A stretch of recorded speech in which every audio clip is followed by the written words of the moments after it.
Our Gospel reading today, when Peter recognises Jesus as the Messiah, is best known as being the foundation for the historical supremacy of the bishops of Rome, the successors to the disciple Peter, over the rest of the church.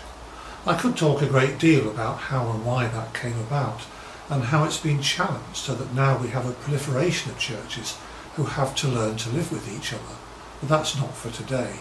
Thankfully, we're no longer burning martyrs in Broad Street. What Jesus says is actually much more interesting. He's taken the disciples away from their usual surroundings so that others can't eavesdrop on this conversation. Any public talk about the Messiah would have been very dangerous. Many Jews were hoping that a new ruler would appear to free them from the rule of the Romans and the collaborating temporal authorities. And the variety of answers to the question, "Who do people say that I am?" shows how rumours were running around the country about this new prophet and teacher. They also show how muddled stories can get when they're passed from person to person by word of mouth. Having said that, we don't seem to do much better here and now, when so many parts of the media are owned by specific interests or dominated by the loudest voice.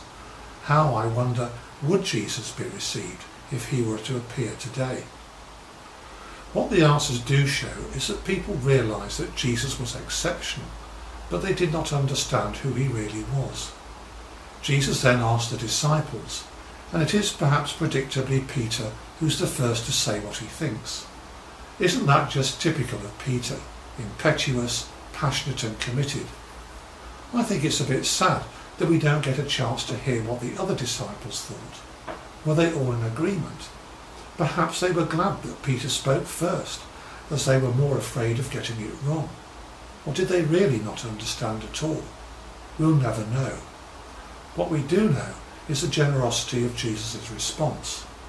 Peter has realised that Jesus is more than just a prophet, or even a prophet from the past resurrected in some way, that he is indeed the true Messiah. Jesus announces that Peter is the first member of his church, and that perhaps is the true significance of this passage for us today. This is the point at which the church comes into existence.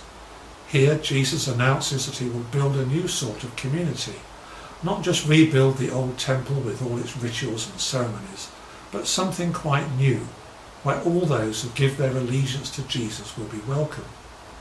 And Jesus also knows that it will not become fully evident that he is a different sort of Messiah until he's been crucified and risen again. Hence his order to the disciples not to reveal his true status.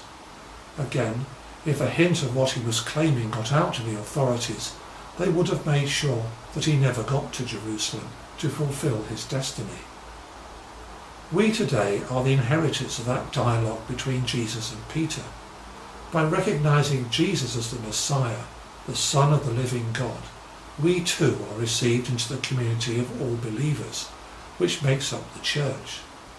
I recently came across this description of what church means, which I think sums up what we're called to be.